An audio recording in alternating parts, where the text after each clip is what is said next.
Thank goodness we didn't record that. That was me swearing. No, it was me doing my little cough sneeze, which you can't tell.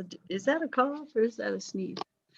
All right, so today we're talking about, I don't know, Spanish-American War. Yeah, that's what we're talking about. And you guys have a quiz. Are you excited? Quiz, woohoo! Okay, so quiz, 20 questions, multiple choice. And it's one of those pick the best answer kind of quizzes. So there may be more than, somebody's phone's still on. That'd be mine. There may be more than one answer that could work. So you got to pick the one that works best. Okay. So if I were you, it's only 20 questions. You could probably get done with it. Some of you like 15 minutes because you think it's a race. It's not a race. You have an hour. Take as much of the time as you like. Read the answer choices carefully. If you're like me, I don't mean old, but I mean as a test taker. Sometimes you just read the question, you go like, I know what they're asking, and you don't bother to read the whole thing. And sometimes you're wrong about what the question said. So just take your time, read everything. 2 points per question, 20 questions worth 40 points. I'll give you a survey, probably Monday I'll put it in, asking you what you thought about the quiz. You know, if you thought it was long enough, too long, you thought the review was helpful. Did you even know there was a review? There's a review. We'll look at that as well, I think. But just kind of get your general feedback about the quiz. I ended up with the 20-point multiple choice after lots of feedback last semester. And this seemed to hit the sweet spot for them, but you may or may not agree. So, you know, I'll solicit your opinion. I'll do it. And weekly question also due Friday. The deadline officially midnight. I don't think it cuts you off. It will just tell you you're late. So I think it'll still be available. And quiz, you got to take it on your own time. And I would take it before midnight on Friday. So that way it'll be on time. And we'll go over some stuff today that might help you on the quiz, might help you on the weekly question. I don't know. And also, if another tree breaks, I'll probably yell. Just saying. They're loud when they break. Yeah, the middle class today got to hear all the tree breaking. So it's like, why is Serna losing her mind? Because her trees are breaking. Crud, all the stuff on here is 1302. You guys are 1301, right? Weekly question. Here we go. Okay, start with that. Did you guys ask stuff and I didn't look? Oh, no, okay. All right. So, did I say I said Spanish-American War. I meant French and Indian War. Dang, it's the tree breaking. It's gotten to me today. All right, so explain the impact of the 7 Years' War, which is French and Indian War. Pay particular attention to how the war and its outcomes shape colonial identities and the relationship between colonists and Indians. So you can also talk about the relationship between the colonists and the British, if you like, because the book talks about that as well. On this one, and we're going to talk about, that's the main subject in the notes today. But make sure that you think about, of course, answering the stuff that it asks about colonial identities, relationship between the colonists and the Indians. But the colonial identities, like how do you view yourself? Do the colonists see themselves as unified? Do they see themselves as British citizens? Do the British value their contributions? All of that sort of stuff, And be fairly specific about it. And I think someone already answered this and they talked about how it changed.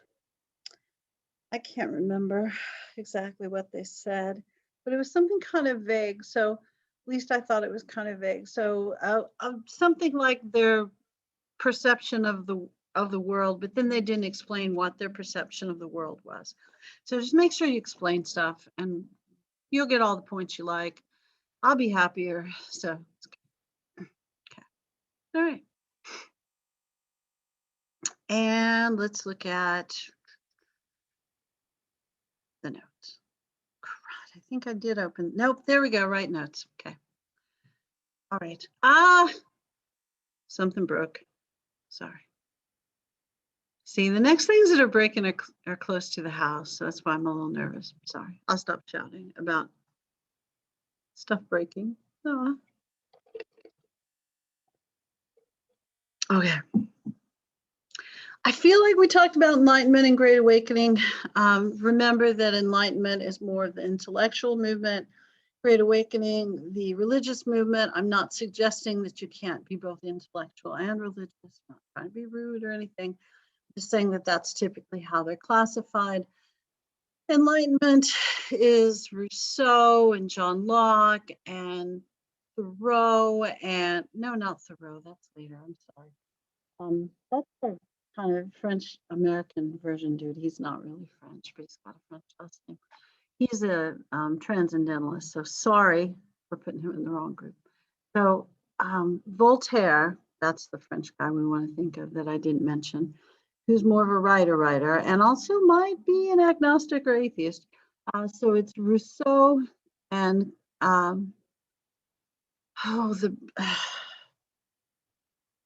John Locke.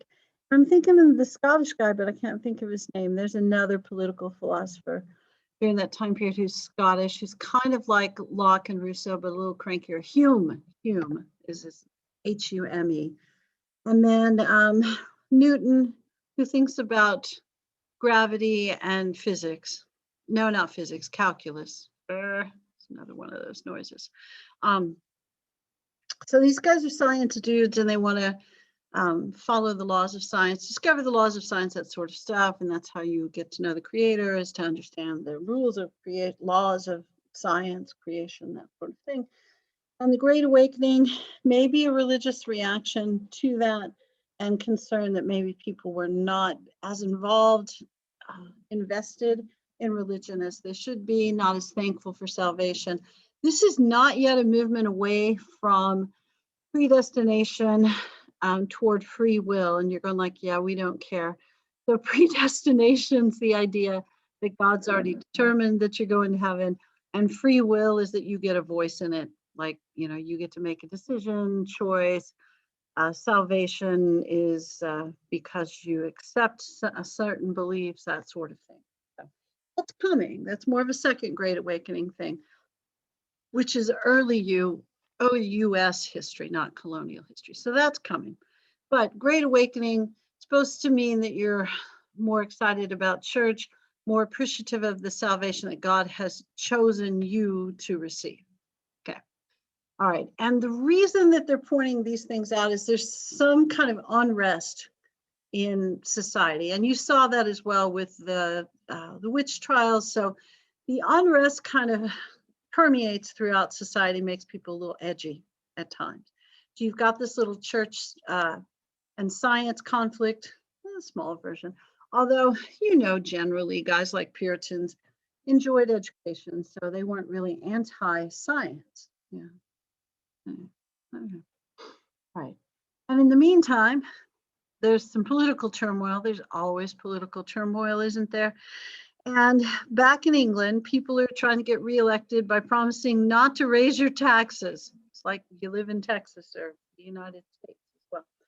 So they said, we're going to expand the empire, but we're not going to raise your taxes. It's sort of like, we're going to give you COVID relief, but you'll never have to pay for it. Like, okay, free college, but we won't raise your taxes. Like, okay. So they bought into that and they went, yeah, let's elect the guys that will expand the empire, but not raise our taxes. So they did. And one of the main dudes was the Lord North, who was prime minister. And he said, you know what? Oh, how did that text get so big? That's not what he said. He did not say, how did that text get so big?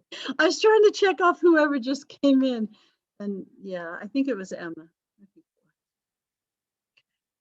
All right. So Lord North said, you know what, we've got to kick the French out. Who needs the French anyway? Yeah, kick the French out. So they did.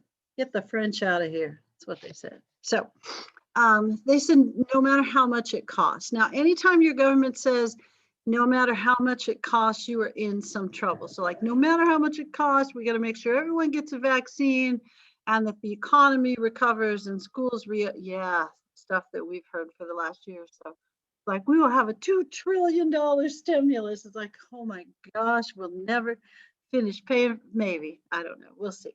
All right, now this is their stimulus package, I guess. So they decided they would kick the French out. So they bring over really big military, or a lot of the military, hire some extra dudes, Hessians. These are mostly on German hired troops.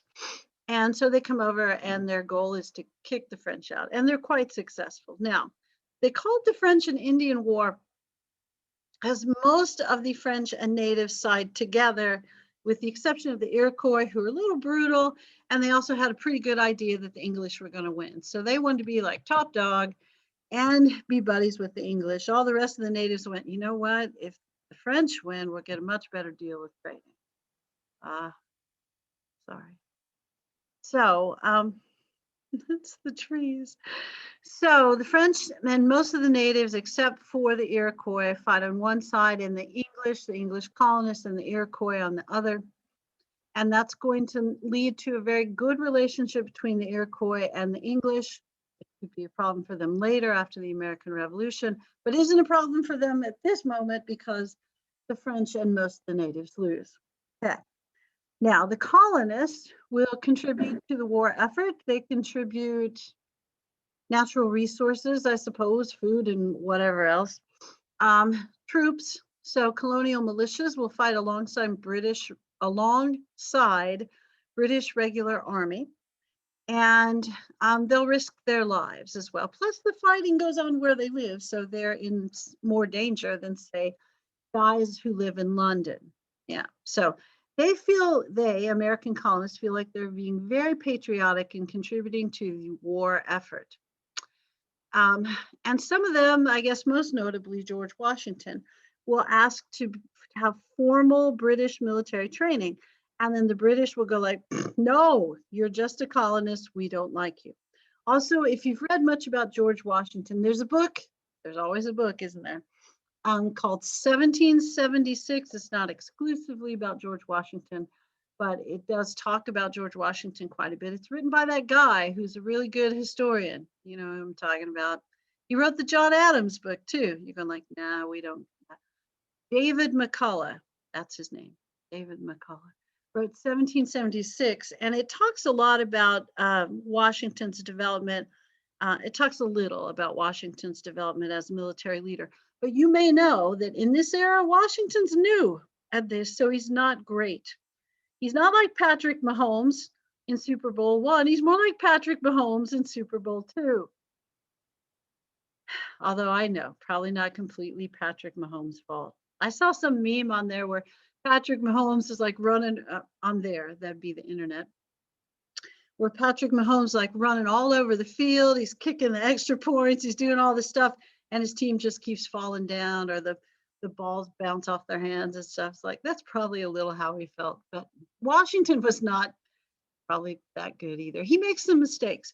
And the primary mistake he makes is at a fort in New York that will be nicknamed Fort Necessity. And he'll try to take the fort away, and he will get captured and have to be rescued by the British military. So they're not real keen on George Washington at first. However, American colonists do learn a lot from this conflict. They learn, some pretty traditional military tactics, techniques to fight Europeans. They see what the British do. They see what the British strategy is. They also figure out how Native Americans sometimes have better tactics and techniques than the British. And they also figure out what the British liabilities are, where their weaknesses are. So, and it also helps the British underestimate the Americans, which they will definitely do in the Revolution. Okay, now let's talk about the actual war. It's like, why do you keep talking? Because I'm a history teacher. We just talk about stuff. We're just weird. French and Indian War starts 1754. Lord North said, no matter what it takes, kicking them out. And conflict primarily between the French and the British. Tribes pick sides, although most of them side with the French because the French treated them better and didn't take as much of their land and didn't have as many families. Not that the natives dislike families, it's just families are the ones that are going to have the farms and take over the land and that kind of stuff. Iroquois side with the British. We already said that because I think they'll win, and they're correct. And the British says we'll spend whatever it takes, even though they've just won election by promising not to spend any more money. That's going to be a problem. The war lasts 7 years, give or take. I know the math doesn't exactly work because it does mention that the war ends in 1763. And while I'm not great at math, I'm pretty sure 1754 plus 7 is not 1763. But that's the year of the treaty, and it starts later in 1754. So, 7 years. Okay. British win. And it's harder than they thought, and it's more expensive than they thought, and they got to hire some extra dudes, the Hessians, and the American colonists assist, even though the British don't think they do that great of a job. And I've kind of generally gone over why it's probably important historically and, for the very near future for the American colonists. But what I didn't mention is important as well, the Albany Plan of Union. You could mention this if you wanted. When you talk about, phone call. When you talk about the Americans' perception, colonial perception, that sort of stuff, are they unified or not? So this Albany Plan of Union was devised by this fellow, Ben Franklin. You've heard of him? Okay. He made a stove, call it the Franklin stove. I wish I had one of those today because it circulates warm air around your house. Yeah. I have a heater. And electricity and some other stuff too. So Ben Franklin says, you know what? Here we are in a difficult situation. So, what we need to do is we need to form a colonial militia. Yes, a colonial militia. And every colony will contribute troops. And if we don't do it, if we don't come together, then we'll fall apart separately. Hence the cartoon, join or die. He makes it a snake, which is cool. They did have some snakes back in the day, or back in the colonies. Of course, they had snakes back in the day. Always had snakes. It's biblical. First chapter, the Bible, there's even snakes. So maybe it was one of God's first creations, or maybe God put the snake in motion and then let it go. But at any rate, Ben Franklin says we need to have this colonial militia, and that way everybody contributes certain troops to it and will go wherever they're needed. So if the fighting happens to be in Pennsylvania, we'll send the troops to Pennsylvania. But if it's in Georgia, we'll send all the troops to Georgia. And then each colony doesn't have to defend itself, and we'll have a shared defense and shared governance, that sort of thing. And he needed to have the approval of both the 13 colonies and the British government, both of whom said no. And the reason they said no is because the southern colonies and the northern colonies already had beef or pork, because it's the southern colonies. But they already had difficulty with each other because they already noticed that their interests were not the same, and they had different sorts of relationships with the British. So they also knew, they knew where the French people were. There are no French in Georgia. There's not going to be any fighting in the South. So their thought is, why do we contribute to a war that isn't really going to directly affect us? So we don't want to do that just yet. So the colonial interests, the individual colonies' interests, were stronger than the group interest. So they were all about their colony and not about the group of colonies yet. You know what I'm saying? So it's like if you were in marching band, that analogy always works nicely at Cedar Park High School. And let's say you're in the flute section. Let's say you are. And the percussion line, the drum line, I was in drum line when I was in high school. I was a very good drummer. No, okay. But let's say the drum line needed something and the flutes go like, who cares about the drum line? We're not going to help them out. And the different sections of the band would fight with each other. It's like, well, they favor them more anyway. And the drum line always gets extra preference because they think they're cooler than the flutes. And then there's like a little internal conflict between the woodwinds and the percussion, or the brass and the everybody. Yeah, the brass and everybody. You know what I'm saying? Okay.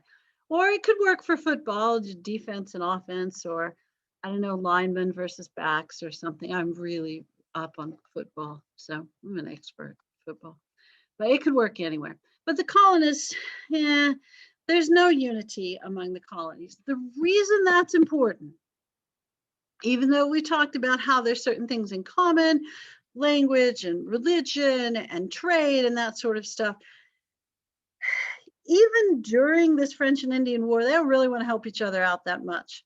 But something happens really fast, because this ends in 1763. And by 1776, there seems to be a Declaration of Independence. You probably heard. So something happens really fast that changes the culture of unity within the colony. That's why I'm pointing this out. You're going like, no, you didn't really have a purpose. Yes, I did. I did. Plus, the British, they go like, nah, we're not cool with this, because the British can kind of see that this will be a problem if there's unity among the colonists. And they're kind of like, oh, good, they don't like each other. So that works out pretty well for them. Okay. But the join or die thing, also important if you're ever on Jeopardy, first political cartoon. Okay. Join or die, first political cartoon. Also Ben Franklin. Is there anything that dude can't do? Well, he can't have a very good marriage. Yeah. Whoever's reading the autobiography of Benjamin Franklin, you probably noticed that. Ben Franklin. We also, when I taught, what did I teach in Leander? AP US history, that's what I taught, because I know stuff, you know what I'm saying. But we had different teachers on different campuses who said, you know what, we should do a summer book review. It's like, oh my gosh, that'll thrill the kids to read all summer. And I know how that works for you the week before, more breaking. The week before school starts, you all read the book, and then you look at the Spark Notes online or whatever. Okay. Not me, but some other teacher in the district said, hey, let's have the kids read Ben Franklin, The Ideal American, which is a great book. Don't pick it for your book review, because it's 900 pages long. It's longer than your textbook. Gosh, it's a really good book. You'll learn everything you ever wanted to know about Ben Franklin. But I've never seen so many angry AP US history students in my whole life. And when they came in, I said, I just want to say, it was that lady from LHS that wanted to do this. I thought that book was too long. And they go like, you're right. And I go, I'm always right. And they go like, certainly you're not. But Ben Franklin often was. Ben Franklin, Join or Die, first political cartoon.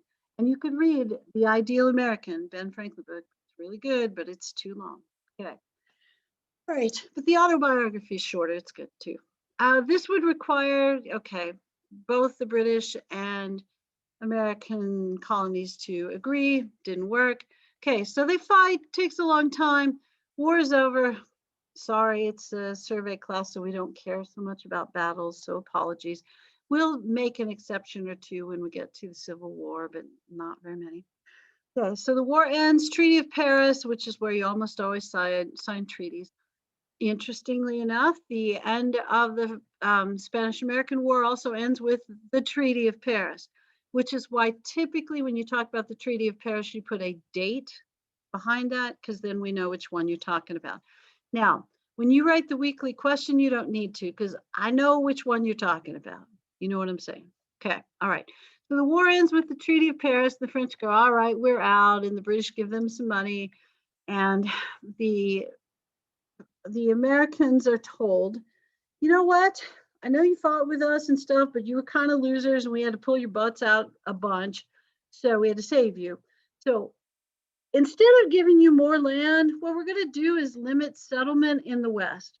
We're going to set a line on the map, proclamation line, proclamation of 1763.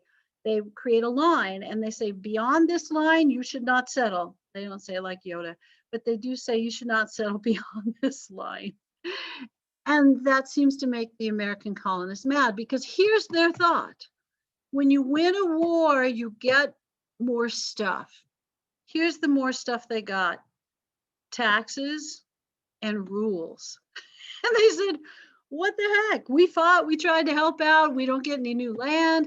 We don't get any new freedoms. As a matter of fact, you're going to tax us more. And you're going to tell us we can't live beyond the Appalachian Mountains because you don't want to have to protect us from Native Americans. You never really did that anyway. Plus, we already live past the Appalachian Mountains. What are you going to do about it? So it's going to create some conflict, just a little conflict. And the English are going to go like, you guys are a bunch of babies and you can't take care of yourselves. And we had to save you so many times in the French and Indian War. And so you're paying for this because we wouldn't even have this war if it weren't for you. And then the American colonists go like, we didn't ask you to do this. It's like when you get mad at your parents. Do you ever get mad at your parents? No. And you go like, I didn't ask to be born. Have you done that since you were 13 or 14? No, you don't say that anymore, do you? You have? Okay. Your parents are going to go like, what is wrong with my child? Like, I didn't ask to be born. But the colonists and the British are going to end up with a little bit of conflict because of this, because the British have just promised all their voters that they're not raising their taxes. So they don't want to raise their taxes to pay for the war costs plus the extra military that they're going to have on the border to protect the border. And they really think that the colonists need to pay more taxes, mostly because the colonists don't pay as much in taxes as the people back in England. Now, the colonists aren't going to say, you know what, that's fair. We cost you more money, plus we never really paid our fair share, so it's time to pay more. They're not going to say that. The same way that Elon Musk did not say, you know what, California, I've really benefited from developing here. I think I will stay and pay you more taxes. Instead, he goes, heck no, I'm going to Austin. Yeah, where they don't pay as much in taxes. That's why all the rich people move to Texas and Florida. Yeah, Texas and Florida, the lower tax places. But here's the other thing that the British officials were thinking. If we tax the colonists, this is really cool because one, they already have more money and they don't pay enough taxes. Maybe we can talk them into thinking now they're paying their fair share. And two, they don't get to vote. So we can tick them off and they're not going to vote us out of office. It's win-win for the British authorities. So yeah, good bonus. Now, if you're wondering how does this change the relationship between the American colonists and natives, well, the Iroquois are going to feel kind of empowered because they partnered with the British government and they're going to get a better trading deal. But every other Native American, it's like, oh crap, now we got to deal with these American colonists, and they didn't like them. Now, in some ways, because the British government doesn't really want conflict with the natives, in some ways it might be an advantage to the natives, but it's more of an advantage to the Iroquois and to larger tribes. So it's mostly the smaller tribes are sad because they don't have the French to trade with them anymore. I don't know if you can say that in your answer though. The smaller tribes were sad. That sounds a little more like an answer you should have in an English class. So the smaller tribes were sad. All right, I'm looking in the book because that's where all the answers are, to just sort of suggest to you where you may want to look for more information about this question. Oh, crud, I forgot to talk about the middle ground. I didn't put a question about that on the quiz, but the book talks a lot about the middle ground, which is like some special place where Native Americans would go, French and Indian Empire, and that's where, natives are supposed to have a little more free reign and you can make treaties there and that sort of stuff. They're going to lose that. Yeah, they're going to lose that. Okay. All right. So the 7 Years' War stuff and the Native American stuff starts on 169. And if you go through the end of the chapter, and then there's certain sections where it says new Indian identities. So there you go.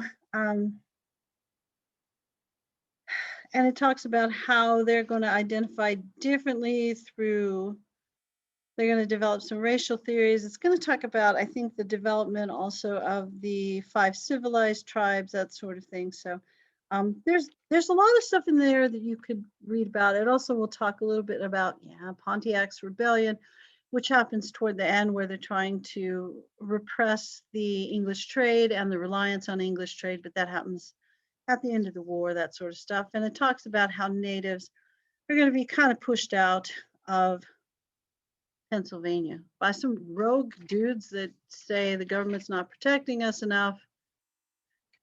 Why are there always rogue dudes that say that and take the law into their own hands? Is that an American thing? Is that a human thing?